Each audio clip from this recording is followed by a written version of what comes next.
Poster change करना है तो मतलब हम डायरेक्ट दिख रहे हैं, अभी बोलना स्टार्ट करें। हाँ। Hello dear students, good afternoon everyone. My name is Mahipal Singh और मेरे साथ हैं संजय सर। तो आप लोगों का, सभी लोगों का स्वागत है बैंकपुर यूट्यूब चैनल पर। और आज का जो एक इम्पोर्टेंट अनाउंसमेंट है, जो वो है आपकी वैकेंसीज से रिलेटेड। और आप लोग सभी लोग ग्रेजुएट हैं, तो आपके पास एक 5000 प्लस वैकेंसीज का एक और मौका है जिसमें आप बहुत कुछ कर सकते हैं, क्योंकि हर बार ये वैकेंसीज नहीं आती हैं। जैसे 2019 में एक बार आई थी, उसके बाद से ये वैकेंसीज नहीं आई हैं। और ये वैकेंसीज जो आई हैं वो फूड कॉरपोरेशन ऑफ इंडिया में आई हैं। जैसे आपने सुना होगा ना कि किसी होटल में फूड इंस्पेक्टर जाता है, फूड इंस्पेक्शन, इंस्पेक्टर्स जाते हैं सर जी। है ना। तो ये वैसे ही है जैसे इनकम टैक्स वाले छापा मारने जाते हैं, फूड इंस्पेक्टर वाले इस इंडस्ट्री में छापा मारते हैं जी सर, हैं। जी सर, बिल्कुल। उसी तरीके का ये जॉब होता है। सर 2 बज गए। हाँ भैया, 2 बज गए थे। अभी लोग हैं हम यहाँ पर। तो आपके पास ये जो फूड कॉरपोरेशन ऑफ इंडिया है, इसका ये बहुत ही बेहतरीन वैकेंसीज आया। और कहाँ पर क्या क्या वैकेंसीज हैं, क्या क्वालिफिकेशन है, एज लिमिट क्या है, उन सब के बारे में बात करेंगे। संजय सर क्या कहना चाहेंगे ओके। हाँ, तो एक बार देख लेते हैं बच्चों कि कैसे वैकेंसीज हैं और लाइक कहाँ पर क्या क्या पोस्ट हैं जिन पर आप अप्लाई कर सकते हैं। तो देखिए, सबसे पहले फूड कॉर्पोरेशन ऑफ इंडिया का ऑफिशियल नोटिफिकेशन है। जोन वाइज वैकेंसीज दे रखी हैं बच्चों, right. Like north zone, west zone, south zone, east zone. ठीक है, थोड़ा सा एक नजर इस पर डाल लेते हैं कि पोस्ट क्या क्या है। तो एक तो जेई फॉर टेक्निकल गाइज, ठीक है, जो लोग लाइक डिप्लोमा या फिर जो इंजीनियरिंग स्टूडेंट्स हैं। लेकिन ये जो बाकी सभी वैकेंसीज हैं वो सब नॉर्मल ग्रेजुएट्स के लिए हैं, जैसे कि AG3, AG2 for accounts, like जो लोग बीकॉम कर रहे हैं, AG3 technical, AG3 depot, AG3 Hindi. इनकी रिक्वायरमेंट, इनके एलिजिबिलिटी क्राइटेरियाज भी मैं आपको डिटेल में बताऊंगा। लेकिन आप देख सकते हैं कितनी अलग अलग टाइप की वैकेंसीज हैं और काफी सारी वैकेंसीज हैं। ओके सर, थोड़ा सा ओके। हाँ, इसमें अगर हम नॉर्थ जोन में देखें ना सर, तो नॉर्थ जोन में आपका टोटल मिला के 2388। सर ये एक सेकेंड यहां से होगा। तो अगर आप ये देखो कि 2388, मैं यहां पर लिख भी देता हूं 2388, नॉर्थ जोन में ये 2388 टोटल मिला के आपकी वैकेंसी है सिर्फ नॉर्थ जोन में हाँ। 2388 वैकेंसीज हैं। और अगर हम इसकी बात करें, दूसरा पार्ट अगर देखें सर, जी। यहां पर जनरल में भी जो सबके जो जो लोग सभी एलिजिबल हैं, उनके लिए कितनी वैकेंसीज हैं। तो देखो, ये जो जनरल वाला जो पार्ट होता है सर, इसको थोड़ा सा मैं बड़ा कर देता ओके, हूं। श्योर। और यहाँ पर ये जो जर्नल वाला पार्ट है ना, जिसमें 28,000 से लेके 79,000 तक की वैकेंसीज आ रही हैं, इसमें टोटल मिला के 463 वैकेंसीज है। तो 463, ये हर कोई ग्रेजुएट जो भी है वो इसमें फॉर्म भर सकता है। जैसे अकाउंट वाले में बीकॉम वाला बंदा भर सकता है। और जेई वाला अगर मैं देखूं, यहाँ पर ये जे जूनियर इंजीनियर की वैकेंसीज 22 थी। फिर उसके नीचे इलेक्ट्रिकल इंजीनियर। तो ये उन लोगों के लिए वैकेंसीज है जो या तो diploma plus 1 year of experience है, और अगर बीटेक है तो कोई एक्सपीरियंस की जरूरत नहीं है। सर आई थिंक ये जो डीपो वाली वैकेंसी है, डीपो, हाँ, ये भी सभी ग्रेजुएट्स के लिए होगी। एक बार हम लोग देख लेंगे, एक बार चेक कर लेंगे। डीपो वाली जो वैकेंसी है बच्चों, हाँ, इसमें भी बहुत अच्छी वैकेंसी देखिए, 1063। हाँ, इसमें भी एज फार एज अभी मैं आपको दिखाऊंगा, सिर्फ नॉर्मल ग्रेजुएट मांगा है। और सर ये जो हिंदी वाला जो पार्ट है यहाँ पर जो 32 है, इसमें हिंदी ग्रेजुएशन, हिंदी में ग्रेजुएशन चाहिए और होता मे है। बी ग्रेजुएशन अगर एक सब्जेक्ट हिंदी हो हाँ, तो। ये ज्यादातर जो लोग हैं, ये जो इस तरीके का जैसे हिंदी वाला पार्ट मांग रहे हैं, ये ज्यादातर ट्रांसलेशन के काम आते हैं। ओके, हाँ हाँ, राइट। हाँ जी सर। तो जोन्स एक बार जल्दी से देख लेते हैं सर, हाँ, वैकेंसीज। तो साउथ जोन का टोटल है 989। साउथ जोन का टोटल 989, 2800 करीब पहले था। हाँ, तो ये 989 ये हो गया। 1000 के आसपास इसको हाँ। मान लेते हैं, 3800 के आसपास हो गया आपका। ईस्ट जोन का भी सर 700। हाँ, ईस्ट जोन का भी 700 हो गया। कट ऑफ जोन वाइज होता है, ओवरऑल नहीं होता है। जोन वाइज वैकेंसीज हैं तो आप वैसे ही फॉर्म भरेंगे। कट ऑफ भी जोन फिर ये वाइज नॉर्थ ईस्ट हो गया, नॉर्थ हाँ। ईस्ट। ठीक है, तो वैकेंसीज ऑलमोस्ट आपकी 5000 के अप्रॉक्स है। हाँ, तो 5000 प्लस है, प्लस है सर, हाँ, कम नहीं है। कम नहीं है। ठीक है, अब देख लेते हैं कुछ टेक्निकल बात है कि भाई कहां पर क्या है, क्या एलिजिबिलिटी क्राइटेरिया क्या है। हाँ ठीक है। ये देखिए सर, ये है, ये सर अभी इसमें वो सब मिनिमम रिक्वायरमेंट ऊपर है थोड़ा और, ये रहा sir, this is the point जिसके बारे में आप जानना चाहते थे, राइट? जी सर। तो देखिए सिविल इंजीनियर में बोल रहा है कि डिग्री इन सिविल इंजीनियर या फिर diploma with 1 year of experience.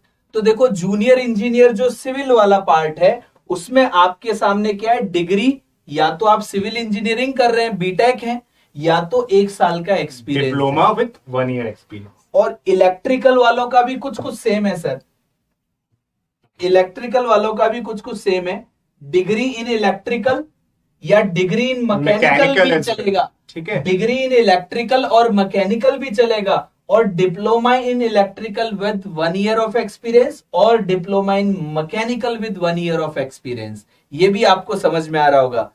Journal stream वालों के लिए कौन कौन से में अप्लाई कर सकते हैं, अभी बता रहे हैं, अभी आपको दिखाते हैं। हाँ, वही दिखा रहे हैं।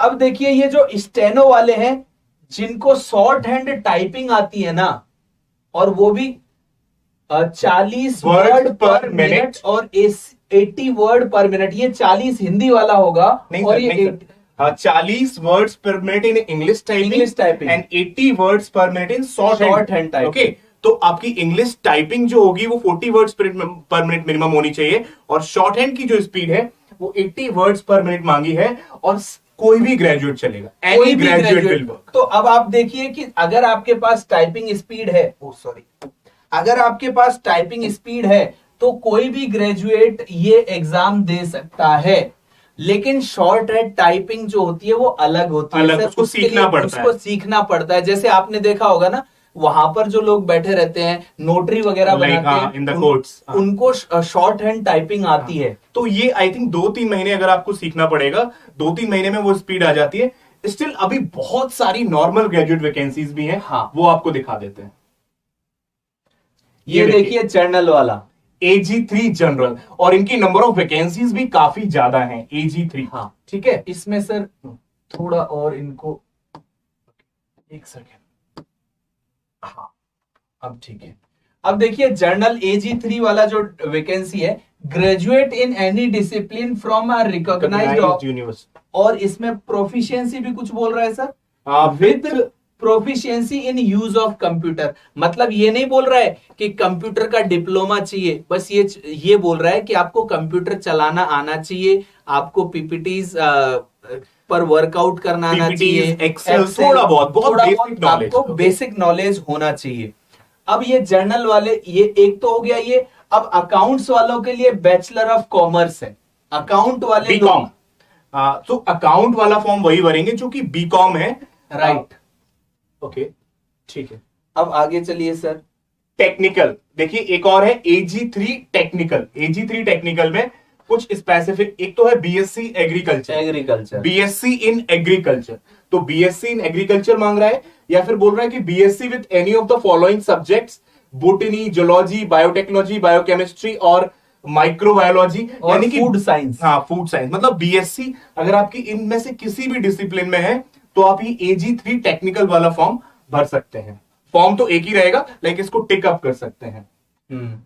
कुछ और भी ऑप्शंस है, like BTech, BE in food science technology, agriculture engineering, biotechnology engineering from a recognised university approved by AICTE। तो AG3 टेक्निकल के लिए काफी ब्रॉड स्पेक्ट्रम है। आप देख पा रहे हैं कि काफी सारे BSc डिसिप्लिन में या फिर बीटेक भी इसको फॉर्म को लाइक इसके लिए अप्लाई कर सकते हैं। फूड साइंस से बीटेक होता है, फूड साइंस एंड टेक्नोलॉजी से भी बीटेक होता है, माइक्रोबायोलॉजी से भी बीटेक होता है। वो सब देखो यहाँ पर biotechnology, biochemistry, microbiology, food science, BSc हो, बीटेक हो, इट डजंट मैटर। ये टेक्निकल कौन सा है? ये वो वाला टेक्निकल है जो मैं आपको बोल रहा था, फूड इंस्पेक्टर वाला। ये वो वाले फूड इंस्पेक्टर, ये जूनियर इंजीनियर और वो वाला नहीं है। हाँ। ये फूड, अब इनके लिए तो यही टेक्निकल हो गया ना। FCI के लिए तो टेक्निकल फूड वाला होगा, के लिए टेक्निकल जो होगा वो फूड वाला होगा, और IT के लिए टेक्निकल क्या होगा? कंप्यूटर साइंस वाला होगा। तो यहाँ पर ये जो टेक्निकल चीज है वो मतलब फूड साइंस से रिलेटेड, एग्रीकल्चर से रिलेटेड है। ठीक है। अब जो सर ने बोला था वो आ गया कि AG3 डिपोर्ट। इसकी वैकेंसीज भी बच्चों बहुत सबसे ज्यादा इसी में है सर। सबसे ज्यादा वैकेंसीज इसी में है। और आप ये देखिए, graduate degree in any discipline, कोई भी ग्रेजुएट चलेगा, कोई भी ग्रेजुएट चलेगा। ये भी नहीं बोला है कि 50%, 60%, 70%, ऐसा कोई परसेंटेज क्राइटेरिया नहीं है। तो AG3 डिपो जो है, like it is also asking सिर्फ अ ग्रेजुएशन डिग्री, तो कोई भी ग्रेजुएट इसको फिल कर सकता है। अब हिंदी वाले का देख लो, AG3 हिंदी, ठीक है। AG3 हिंदी, जैसा कि आप देख पा रहे हैं कि इसमें हिंदी का एक मेन सब्जेक्ट मांगा है, English specifically for the purpose of translation. मैं आपको यही बोल रहा था ना कि ये जो हिंदी वाले लोगों को ये लेते हैं, ये ट्रांसलेशन के पर्पज से लेते हैं। और सीधा सीधा लिखा हुआ है, Hindi should be main subject in every year of graduation. Every year of graduation. ऐसे नहीं है कि हिंदी एक साल पढ़ लिया और फिर आप हो गए, तीनों साल ग्रेजुएशन में हिंदी होना तो आई थिंक हिंदी ओनर्स, हाँ, या फिर हिंदी ऑनर्स, इस या टाइप फिर की जो, या फिर कॉम्बिनेशन चलता है। जैसे हाँ। अगर मैं मैथ्स में बात करूं तो जनरल जो BSc होता है ना सर, Okay. उसमें मैथ्स, फिजिक्स, केमिस्ट्री तीनों साल चलता है। तीनों साल चलता है, जी। ऐसे ही अगर कोई हिंदी के साथ तीनों साल चलने वाला पार्ट होगा उसमें भी, लेकिन हिंदी तीनों साल कंपलसरी, तीनों साल हिंदी कंपलसरी, नोट बना के लिखा गया, इसलिए बहुत ध्यान से चेक करेगा उस चीज को। Okay, a candidate can apply only in one zone, किसी भी एक जोन में आप अप्लाई कर सकते हैं। अभी मैंने एक बच्चों का वो भी देखा हाँ। था कि किस जोन, किसी भी जोन से अप्लाई कर सकते हैं, किसी भी जोन से, और कट ऑफ भी जोन वाइज ही निकलता है। उसके लिए भी हम आपके लिए सेशन लेके आएंगे कि प्रीवियस ईयर जब भी एग्जाम हुआ था तो उसमें कट ऑफ भाई कौन से रीजन का किस रेंज में रहा था, वो एक सेशन भी कर देंगे। इन एनी वन जोन, किसी भी एक जोन से आप भर सकते हैं फॉर्म। जनरली स्टूडेंट्स ज्यादा वैकेंसी वाले जोन से भरते हैं, हाँ। तो इस बार भी आई थिंक नॉर्थ जोन से ही ज्यादा लोग भरेंगे। वही होता है सर। जी जी। अब आप देखिए कि इनमें ये बहुत इंपॉर्टेंट नहीं है अभी, आई थिंक रिजर्वेशन वगैरह सब हाँ। आपको पता है, एक आध बार एग्जाम दिया होगा तो जो आपको मिलना है वही मिलेगा। हाँ हाँ हाँ। बाकी सब, इसका जो एज क्राइटेरिया है वो एक बार देख लेते हैं सर। ओके, एज क्राइटेरिया इसके नीचे होगा। ओके, हाँ। एक बार ये पैटर्न ऑफ एग्जाम्स भी देख लेते ये हैं। पैटर्न ऑफ एग्जाम देखिए, अब आप यहां पर ध्यान से देखना, ये देखिए selection process, pattern of online. The online test will comprise phase 1 and phase 2 exam. दो फेजेस में एग्जाम होगा, फेज 1 और फेज 2। और the online exam phase 1 shall be common irrespective of the post. मतलब अगर आप चाहे फूड इंस्पेक्टर के लिए भर रहे हो, चाहे जूनियर इंजीनियर के लिए भर रहे हो, चाहे आप सिविल हो, मैकेनिकल हो, इलेक्ट्रिकल हो, कोई फर्क नहीं पड़ता। Hindi, AG depot, AG technical, कोई भी पोस्ट के लिए अगर आप फिल कर रहे हो तो जो फेज 1 होगा वो कॉमन होगा, सेम होगा सभी के लिए, ठीक है, सभी के लिए कॉमन है। और देखिए एग्जाम में क्या आता है वो मैं आपको बता देता हूं। एग्जाम में जो आ रहा है आपका, देखिए कितना बढ़िया सा पैटर्न है जो हर एग्जाम में कॉमन रहता है। बढ़िया सा पैटर्न है, हर एग्जाम में कॉमन है कि अंग्रेजी आएगी 25 नंबर जी। और इस बार सर मैंने 2013 में ये एग्जाम क्लियर किया था, है ना। हाँ। इस बार वहां पर ऑफलाइन जब 2013 में हुआ था, बट ये नहीं होता था, टाइम लिमिटेशन लगाया गया। ये नई चीज देखने को मिली है फूड कॉर्पोरेशन ऑफ इंडिया में, कि हर सेक्शन का 15 minute 15 minute 15 minute 15 minute time लगाया गया। ये अलग से है।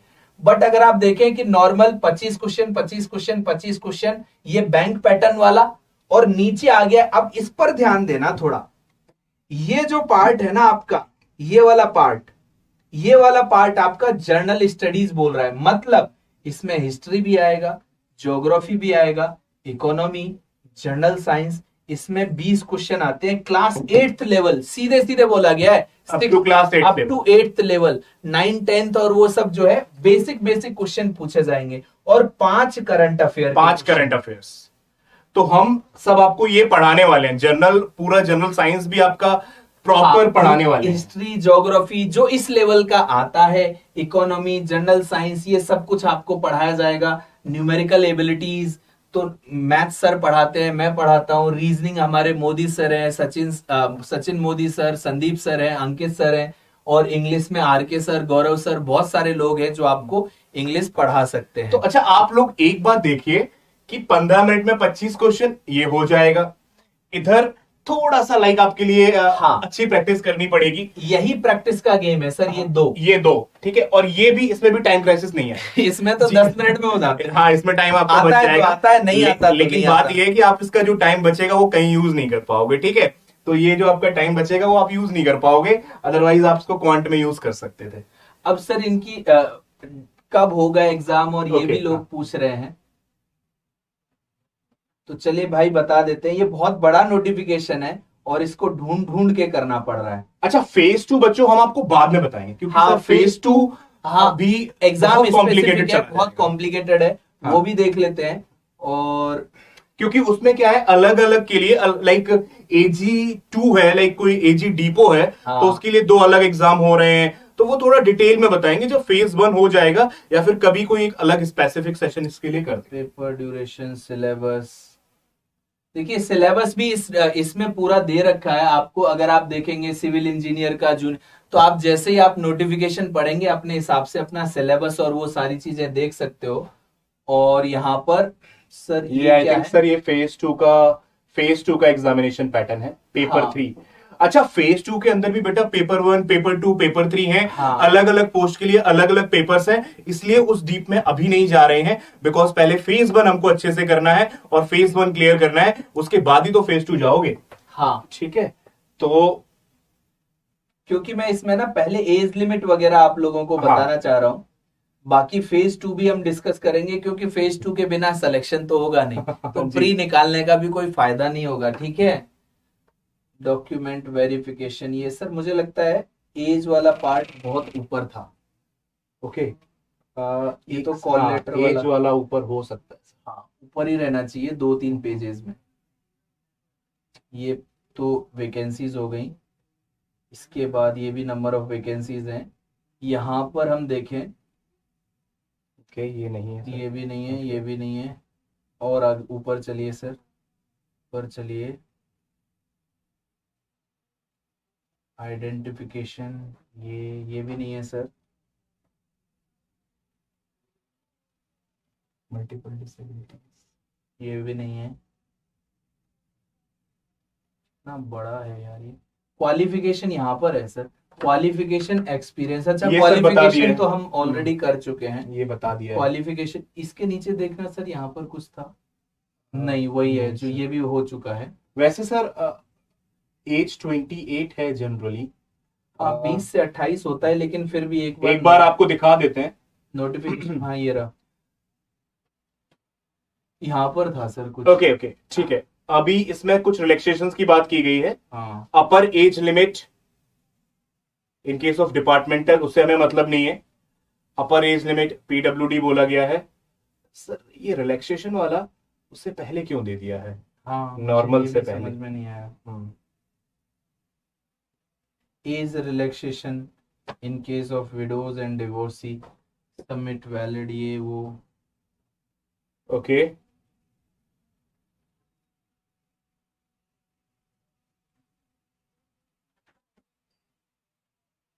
मैं देखता हूँ सर, तब हाँ, तक आप हाँ। और कोई एक बार आप सर दूसरी जगह पर कहीं पर देखिए। एग्जाम पैटर्न हो गया, एग्जाम पेपर। अब देखिए मैं आपको ये भी बता देता हूँ कि जूनियर इंजीनियर में जो सिविल वाला है वो उसमें पेपर 1 और पेपर 2 दोनों होंगे, है ना। मैकेनिकल इंजीनियर में भी पेपर 2 और पेपर 1 दोनों होंगे। अब देखो यहाँ पर पेपर 1 तो सबका कॉमन है। अब पेपर 1 तो सबका कॉमन है, राइट। और जो ये पेपर 2 है, पेपर 2 में क्या है, सिंगल ऑनलाइन सिटिंग पेपर होगा। Paper first and second single sitting only, right. अब हम देख लेते हैं ये वाला पार्ट कि भाई AG3 जर्नल वाले में candidate applying for the post D will have appear in paper 1 only. तो देखिए जो जर्नल वाला जो कैटेगरी है उसमें केवल पेपर 1 हो रहा है, लेकिन अकाउंट्स वाले में पेपर 1 और पेपर 2 दोनों हो रहे हैं, राइट। अब देखो टेक्निकल वाले में भी, ये जो फूड इंस्पेक्टर वाले की बात कर रहा था उसमें भी है, लेकिन डिपो वाले में देखिए candidate apply for the post of code G will have to appear in paper 1, right. तो देखो डिपो वाली और जो आपकी जनरल वाली कैटेगरी है उसमें कोई भी ग्रेजुएट फॉर्म भर सकता है और सबसे ज्यादा वैकेंसीज भी उसी में ही है। आपने देखा होगा नॉर्थ जोन में डिपोट वाली 1000 से ऊपर वैकेंसीज थी, जनरल वाली 400 से 500 के बीच में थी। तो 2800 में से 1500 वैकेंसीज तो केवल जनरल और डिपो वालों के लिए थी। Right right. चलिए अब देखिए, paper 1 is common for post ABCDF। Paper 1 सब में कॉमन है। अब ये वाला पार्ट आपको समझ में आ गया होगा। अब पेपर 2 में क्या है, post specific 60 multiple choice question होंगे 2 मार्क्स के, 60 मिनट में करने मैक्सिमम हर क्वेश्चन। अब आपका जो जैसे जूनियर इंजीनियर का पेपर आएगा तो सेकंड पेपर में 60 नंबर के 60 क्वेश्चन होंगे 2-2 मार्क के, अगर स्पेसिफिक होंगे ये आपको समझ में आ रहा होगा। और negative marking, candidate should note that there will be negative marking of 1/4। तो नेगेटिव मार्किंग भी होती है यहां पर, इसमें भी कोई परेशानी आपको होगी नहीं। राइट। एज लिमिट सर कहीं आपको मिला? सर और एक सेकंड सर, एक बार कुछ बात करिए आप। ओके।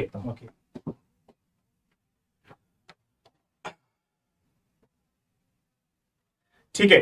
तो जैसा कि सर बता रहे थे आपको कि अलग अलग पोस्ट के लिए पेपर 1, पेपर 2, पेपर 3 होंगे, बट वो हम बाद में देख लेंगे। तो फेज 1 तो सभी के लिए कॉमन है, फेज 2 में कुछ पेपर्स अलग अलग रखे गए हैं। अच्छा, मैं आपको फेज 2 के बारे में थोड़ा सा ये बता देता हूं, सब लोग ध्यान से देखिए फेज 2 के बारे में। फेज 2 बहुत ही इंपॉर्टेंट रोल प्ले करेगा, ऑब्वियस सी बात है।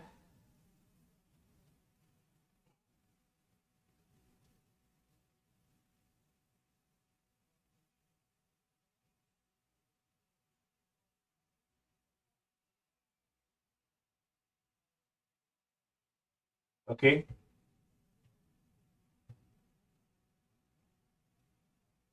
ये फेज 1 आपको बता दिया है। फेज 2 देखो, फेज 2 में अलग अलग पोस्ट के लिए अलग अलग पेपर है, जैसे कि junior engineer paper 1, paper 2, electrical के लिए पेपर 1, पेपर 2, स्टेनो के लिए सिर्फ पेपर 3। ओके, इन पेपर 1, पेपर 2, पेपर 3 में क्या आएगा ये भी मैं आपको बताने वाला हूं भी बहुत जल्दी। AG 3 में सिर्फ पेपर 1 रिक्वायर्ड है, AG अकाउंट्स में पेपर 1 और पेपर 2 रिक्वायर्ड है, उसी तरह AG टेक्निकल में पेपर 1 और पेपर 2 रिक्वायर्ड है, AG डिपो में सिर्फ पेपर 1 रिक्वायर्ड है, AG हिंदी में पेपर 1 और पेपर 2 रिक्वायर्ड है। तो फेज 2 लेवल पर 3 पेपर्स होंगे बच्चों। फेज 2 लेवल पर 3 अलग अलग पेपर्स होंगे और मैं आपको उनका सिलेबस और क्राइटेरिया भी बताने वाला हूं। देखिए सभी लोग, पेपर 1 जो है, पेपर 1 जो होगा फेज 2 में, ये बहुत इंपॉर्टेंट बात है गाइस, इसको नोट कीजिए कि पेपर 1 फेज 2 का अलग है। पेपर 1 फेज 2 का अलग है और वो 120 क्वेश्चन का होगा, 120 MCQs का होगा, 90 मिनट आपको समय दिया जाएगा। पेपर 2 जो है वो पोस्ट स्पेसिफिक है, कुछ कुछ पोस्ट में मांगा गया है, पेपर 1 हर जगह मांगा गया है, पेपर 2 पोस्ट स्पेसिफिक है जो कि 60 मल्टीपल चॉइस क्वेश्चंस का होगा और 2 मार्क्स ईच, 60 मिनट्स। क्लियर हुआ आपको? क्लियर हुआ? मतलब फेज 2 के अंदर जब जाओगे तो पेपर 1 होगा, पेपर 2 होगा, पेपर 3 होगा। पेपर 3 भी पोस्ट स्पेसिफिक है, मुझे याद आ रहा है सिर्फ स्टेनो ग्रेड 3 में था। सर इनके लिए मैं एज लिमिट एक वैसे बता देता हूं। जैसे यहां पर अभी लिखा हुआ था बट फिर भी मैं दूसरा पार्ट लेके बता देता हूं इनको। तो ये एज लिमिट की अगर बात करें ना, तो एक तो एज लिमिट की और यहाँ पर किस किस डेट कब तक आप फॉर्म भर सकते हैं। अभी एग्जाम डेट इसका डिसाइड नहीं हुआ है, जो फॉर्म भरने का एग्जाम डेट है वो भी मैं आपको बता देता हूं कि फॉर्म कब कब कब कब भर सकते हो आप। 6 सितंबर से लेके 5 अक्टूबर तक तो आप फॉर्म भर सकते हैं। तो ये फॉर्म फिलिंग डेट्स है, तो आप ना सितंबर में फॉर्म भर देना, 5 अक्टूबर तक वेट मत करना। बाकी मैं एज लिमिट्स भी बता देता हूं आपके लिए। एज लिमिट की अगर हम बात करें, जैसे मैंने जूनियर इंजीनियर का बात किया, एक सेकेंड, हाँ एज लिमिट, तो जूनियर इंजीनियर जो जेई है ना, जूनियर इंजीनियर की जो एज लिमिट है सर वो 21 से 28 है। ओके, एज लिमिट 21 से 28 है। ऐसे ही मैकेनिकल इंजीनियर, तो ये जूनियर इंजीनियर वाला जितना भी पार्ट था उसका 21 से 28 है। अब जो स्टेनो वाला जो पार्ट था स्टेनो वाले पार्ट में भी सर 21 से 28 ही एज लिमिट दे रखी है। आप 21 साल से लेके 28 साल तक के होने चाहिए। स्टेनो में 25 है सर। ये एक नोटिफिकेशन आपके लिए अलग है। इस वाले पार्ट को आप ध्यान से देखना कि 21 से लेके 25 साल है ये। स्टेनो में 21 से लेके 25 साल है। और एजी थर्ड जो जर्नल वाला है उसका सेम है सर, 21 से लेके 28। हाँ, 21 से 28 मैक्सिमम पोस्ट का। जर्नल वाला 21 से 27 है। ओके, 21 से 27। और हिंदी वाले के लिए, हिंदी वाला जो था उसका 21 से 28 है। अलग अलग है। और इसमें कुछ कुछ आपको टोटल वो भी मिलेंगे। और जर्नल वाला जो एजी डिपो वाला था ना सर, डिपो वाला, तो डिपो वाला भी सेम है। डिपो वाला और जर्नल वाला, और सबसे ज्यादा वैकेंसीज इन्हीं दोनों में है। इन्हीं दोनों में सबसे और ज्यादा इनका मिनिमम क्वालिफिकेशन है नॉर्मल ग्रेजुएट। कोई भी ग्रेजुएट होगा दोनों फॉर्म भर पाएगा। मैक्सिमम वैकेंसीज भी यहाँ पर है। और एज का जो है लाइक क्राइटेरिया वो 21 से 27 है। तो आप लोग इसको ध्यान रखिए बिकॉज सबसे ज्यादा वैकेंसीज यहाँ पर है। एक और इंपॉर्टेंट इन्फॉर्मेशन जो कि लाइक नोटिफिकेशन में भी दिया गया है कि पेपर हो कब सकता है। पेपर की टेंटेटिव डेट है जनवरी 2023। तो स्टिल बहुत समय बाकी है। आप चाहें तो बहुत अच्छे से प्रिपेयर कर सकते हैं गाइस और अपनी जॉब को बुक कर सकते हैं। तो जो टेंटेटिवली जो डेट आई है अभी कि जनवरी 2023 में पेपर होने की संभावना है, तो स्टिल लाइक आपके पास 4 से 5 महीने हैं और बहुत बेहतरीन तरीके से आप इस समय में एग्जाम की तैयारी कर सकते हैं। और हम एग्जाम फॉर फैमिली आपके साथ है। ठीक है, तो एक तो ये इंपॉर्टेंट इंफॉर्मेशन हो गई कि जहां पर सबसे ज्यादा वैकेंसीज हैं उनका एलिजिबिलिटी 21 से 27 है एज क्राइटेरिया, और ग्रेजुएशन और eligibility normal graduation. Maximum vacancies आपकी यहीं पर है। ठीक है, और ये इंपॉर्टेंट डेट, जूनियर इंजीनियर्स का ये 21 से 28, हिंदी का 21 से 28, बाकी स्टेनो का एक अलग ब्रैकेट है 21 से 25। हाँ। तो ये थोड़ा सा है। तो सर आई थिंक काफी इंफॉर्मेशन हम लोगों ने कन्वे कर दिया है। कुछ और सर जो हम बता सकते हैं अभी स्टूडेंट्स को? सर और तो कुछ मुझे नहीं लग रहा है इसमें हम जो बता पाएंगे। बाकी आप किसी भी जोन से फॉर्म भरें। नहीं, अलग अलग फॉर्म नहीं भरना पड़ेगा। अलग अलग फॉर्म नहीं भरना है। हो सकता है टिक वाला ऑप्शन हो। नहीं सर, नहीं। इसमें अगर आप जूनियर इंजीनियर का फॉर्म भर रहे हैं, आप जूनियर इंजीनियर का फॉर्म भर रहे हैं तो ये अलग भरना पड़ेगा। ओके। और अगर आप जनरल में भर रहे हैं तो ये अलग होगा। अब देखिए कई बार क्या होता है, जैसे अगर सीटेट का आप एग्जाम देते हो तो उसमें 6 प्राइमरी वाला और 6 to 8 वाला दोनों कंबाइंड भर जाता है। अगर आपके पास कहीं ऐसा ऑप्शन दिखे कि आपको जूनियर इंजीनियर भर, उसमें मल्टीपल अगर ऑप्शंस दिखें तो आप मल्टीपल भर के फिर उसमें फीस मल्टीप्लाई हो जाती है। अदरवाइज मैंने एफसीआई में ऐसा नहीं देखा। जिस पोस्ट के लिए फॉर्म भरेंगे वो कैटेगरिकली अलग अलग फॉर्म भरे जाते हैं। ओके, ठीक है। और जब इसके ऊपर और क्लैरिटी आएगा तो फिर हम आपको एक सेशन करके आपको हेल्प भी कर देंगे भाई कैसे फॉर्म भरना है और किस टाइप से फॉर्म भरना है। राइट। तो फॉर्म भरने का भी पार्ट बताएंगे। आज हम खुद अपना फॉर्म भर के देखेंगे कि क्या क्या स्टेप आ रहे हैं, क्या प्रॉब्लम आएंगी। तो तब आपको कल एक ऐसा नोटिफिकेशन मिल जाएगा कि how to fill the form of FCI category 3, फिर जर्नल, और ये आपका डिपोट वाला, हिंदी वाला, सबका, जूनियर इंजीनियर्स का, सबका एक एक करके हमको फॉर्म फिलिंग भी आपको बता दिया जाएगा। वो डिटेल में पूरी की पूरी प्लानिंग आपको बता दी जाएगी। राइट। तो अभी के लिए इस सेशन को यहीं फिनिश करते हैं। Thank you so much, bye bye and take care. I hope आपको पूरा जानकारी डिटेल में मिल गया होगा। एज क्राइटेरिया हो गया, या चाहे क्वालिफिकेशन हो गया, चाहे नंबर ऑफ वैकेंसीज हो गई, या फिर एग्जाम पैटर्न क्या होने वाला है, वो भी ऑलमोस्ट सारा का सारा कवर कर लिया हमने। आई होप आपको ये जानकारी आप अब एकदम कंप्लीट तो मिल गई। और भी लोगों को बतानी है। राइट। तो मतलब क्या होता है ना कि हमारे लोगों को पता नहीं रहता कि वैकेंसी आई है कि नहीं आई है, फॉर्म नहीं भर पाते। इस बार 7,000 वैकेंसीज आई IBPS PO की, लोगों को पता ही नहीं लगा और चली गई। क्योंकि कई बार लोग क्या होते हैं, एक एग्जाम में फेल हो जाते हैं, फिर वो अपने एक सेपरेट जोन में चले जाते हैं कि हाँ, अब हाँ, मतलब नहीं है, मतलब नहीं, लेकिन हाँ। वो 15 दिन बाद 20 दिन बाद वापस उस जोन में आते हैं, तब तक एक आध तब तक लेट हो वैकेंसी का चुका फॉर्म होता है, हाँ। निकल चुका होता है। हाँ। तो ऐसा ना हो सर। अकाउंट के लिए भी 21 से 27 है। हाँ, अकाउंट्स के लिए भी ये मैंने डिपोर्ट हिंदी, अच्छा स्टेनो का लिखा है, अकाउंट्स वाला नहीं लिखा सर। मैं अकाउंट्स वाला देख के इनको बता देता हूँ। वैसे 27 ही होगा, बट एक बार आप देख 21 लीजिए से सर। 27 ही होगा, बट मैं फिर भी एक बार देख लेता हूँ सर। हाँ। एक सेकेंड बस मुझे टाइम दो।